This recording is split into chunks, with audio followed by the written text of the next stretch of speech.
A billion people watched the same replay. A billion people saw the same thing. And every single one of them, fans, pundits, commentators, people who don't even like football, arrived at the exact same verdict. That is offside. No question. No debate. Don't. And then VAR overruled all of them, penalty given, goal scored. And the one graphic, the one tool that FIFA uses every single week in leagues across the entire world, the calibrated freeze frame that drops 2 lines on a pitch and kills any argument in under 2 seconds, never appeared. Not in America. Not in England. Not in Spain. Not anywhere on earth. FIFA had the proof. FIFA held the proof. And FIFA showed the world absolutely nothing. A billion people demanding one answer, and the most powerful organization in football went completely, deliberately, almost arrogantly silent. This is not a refereeing controversy. This is not a bad call on a Tuesday night.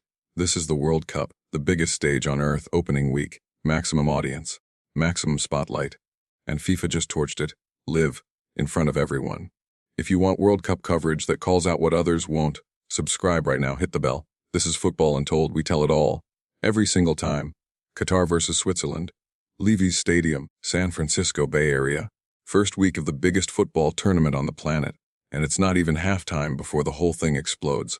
Swiss midfielder Remo Freuler drives into the box. Qatar's goalkeeper comes flying out.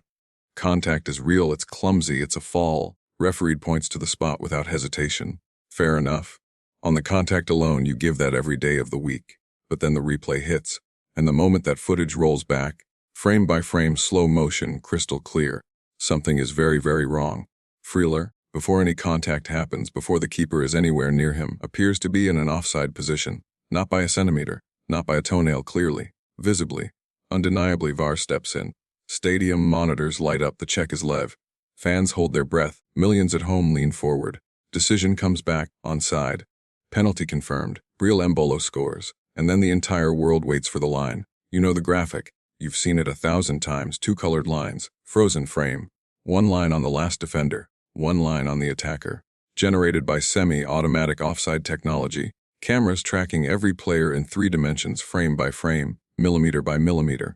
It ends arguments before they start. It takes 2 seconds. It is literally the entire point of having the technology. It did not appear on Fox Sports in America. It did not appear on British television. It did not appear in Spain, Germany, Italy, France. Not a single broadcast on the entire planet showed the viewing public the evidence that supposedly proved this call was correct. FIFA had it. FIFA used it, or so they claim, and FIFA kept it completely hidden from every fan watching in every country on earth. So the fans did what fans do when you give them nothing. They went to war. Within minutes, social media was on fire. German-speaking supporters, Swiss fans, Qatar fans, neutrals, were calling it the worst decision of the tournament already. Others were calling it the first scandal of the 2026 World Cup. Posts with hundreds of thousands of views, all showing the same replay, all reaching the same conclusion. Offside. Clearly offside. How is this even a debate? And FIFA, the organization sitting on the one image that could have ended every single one of those posts, said nothing, showed nothing. Just let the fire spread. Thousands of people, same footage, same verdict. And the only organization with the power to prove them wrong chose silence over transparency. That choice is going to haunt this tournament. When Gary Neville starts talking at halftime and doesn't stop, you listen. He didn't soften it. He didn't hedge. He went straight at FIFA. He reminded everyone watching that FIFA is the host broadcaster. FIFA controls the semi-automatic system. FIFA had the graphic and either couldn't or wouldn't put it on screen. He said fans already don't trust FIFA. He said fans already don't trust the technology. And he said until FIFA actually proves their decisions are correct, not tells you, proves you, every controversial call is going to look wrong. And then he said the word that became the headline everywhere by Sunday morning. Dictatorship. An organization that makes decisions behind closed doors, holds its evidence internally, and then presents its conclusions to the world and expects everyone to just accept it. No proof, no transparency, just, we said so. Ian Wright didn't need much more than that. He kept it simple, brutal, direct. Where is the line? Why are we not seeing it? That player looks offside. Then one word scandal. They do what they want, he said, sitting in their office. 2 of the most respected names in football. 1 broadcast. Words like dictatorship and scandal thrown at FIFA in the same halftime show. That is not normal. That is a 5-alarm fire on the biggest stage in the sport. 3 hours after the final whistle, FIFA released a statement. 3 hours, the explanation. A technical outage had prevented the graphic from generating during the live broadcast. They said VAR's actual decision-making was never affected. They said the lines the officials reviewed internally showed Freeler clearly onside. They even posted 2 images to back it up. 3 hours later, after the goal, after the result, after the entire world had already decided. Let that sink in. FIFA's official position is, the camera that shows you the proof broke. But trust us, the proof exists, and it completely agrees with us. That is not transparency. That is FIFA writing a permission slip for FIFA.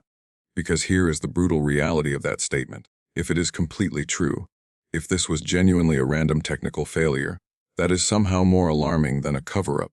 It means the system specifically designed to deliver real, time proof to billions of people collapsed at the single most watched moment of the tournament's opening week. So either FIFA hid the evidence deliberately, or FIFA's technology failed spectacularly on the grandest possible stage. Pick your version. Neither one is acceptable. Here is what you have to understand, because without this context, you're only seeing half the picture. This didn't drop out of nowhere. This landed on day 3, 72 hours into this World Cup, and look at what FIFA had already built before that graphic went missing. Ticket prices so astronomical that ordinary, working fans, the actual people football belongs to, couldn't get through the door before a ball was kicked. Empty seats staring back at cameras during matches, including this very game, where FIFA announced an attendance of nearly 68,000, almost a full house, in a stadium that television clearly showed sitting 3/4 empty. Gaps in every tier, every level. The explanation: fans in the concourses. Same line, every time. A travel ban blocking supporters from roughly 40 countries from entering the United States at all. Players and team staff pulled aside at borders, searched, interrogated, held up, and then the moment that made even seasoned football journalists stop and stare. FIFA's own hand-picked World Cup referee, a man they selected, credentialed, and invited to officiate this tournament, turned away at the U.S. border and sent home before he could take charge of a single match. Brick after brick after brick, 72 hours, one wall, built entirely by FIFA's own hands. And then they arrived at the most watched moment of opening week and asked the world, this same world they had spent 3 days treating with complete contempt, to simply trust them. This is the part FIFA genuinely cannot seem to grasp. When that graphic didn't appear on Saturday, not a single person at home thought, probably just a technical glitch. These things happen. After 72 hours of this, the instinct went the other direction completely. People didn't see a glitch. They saw a cover-up. They saw exactly the kind of move they had been trained by FIFA itself to expect. And that is nobody's fault but FIFA's. Trust is not something you demand. It is something you earn, slowly, consistently, by showing your work even when you don't have to. Especially when you don't have to. FIFA has spent 3 straight days dismantling every single reason anyone had to believe them, and then walked into the opening week's biggest moment expecting a blank check of credibility they had already spent. That's not how the world works. Not anymore. Now, and this channel is always going to be straight with you, it is entirely possible the call was correct.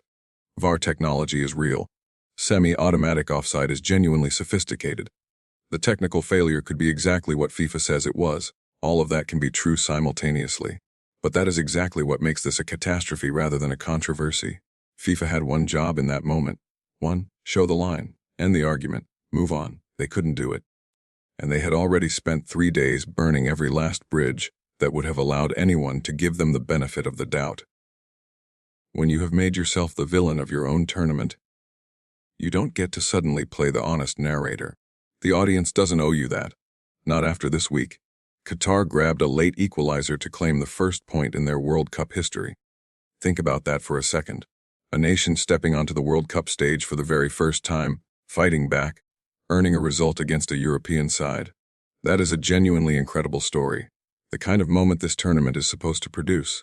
You barely heard about it. Because FIFA buried its own tournament under an avalanche of its own making. The drama was real on that pitch. The football was there. Qatar's resilience was real. But all of it got swallowed by the noise, the missing graphic, the unanswered questions, the statement 3 hours too late. The football at this World Cup is genuinely delivering. The upsets are coming. The debuts are landing. The emotion is real. But FIFA keeps stepping on its own show. And on Saturday it did it at maximum volume, in maximum public, with the one piece of evidence that could have saved everything sitting somewhere in an office. Unseen, unshared, and unavailable to the entire watching world. The line never came. 3 days in, and honestly, nobody is even surprised anymore. So I'll leave it exactly where it belongs, with you. Genuine technical failure with the most catastrophically bad timing in World Cup history, or exactly the kind of trust us move from an organization that stopped earning that trust a very long time ago. Tell me in the comments. I read every single one, no exceptions. A like costs you nothing and means everything for this channel. Hit it if this gave you something the mainstream coverage didn't. Subscribe to Football Untold, because we are 3 days into this World Cup, and we are already keeping count of everything FIFA hopes you forget. The tournament is just getting started. So is the reckoning. Football Untold. We tell it all.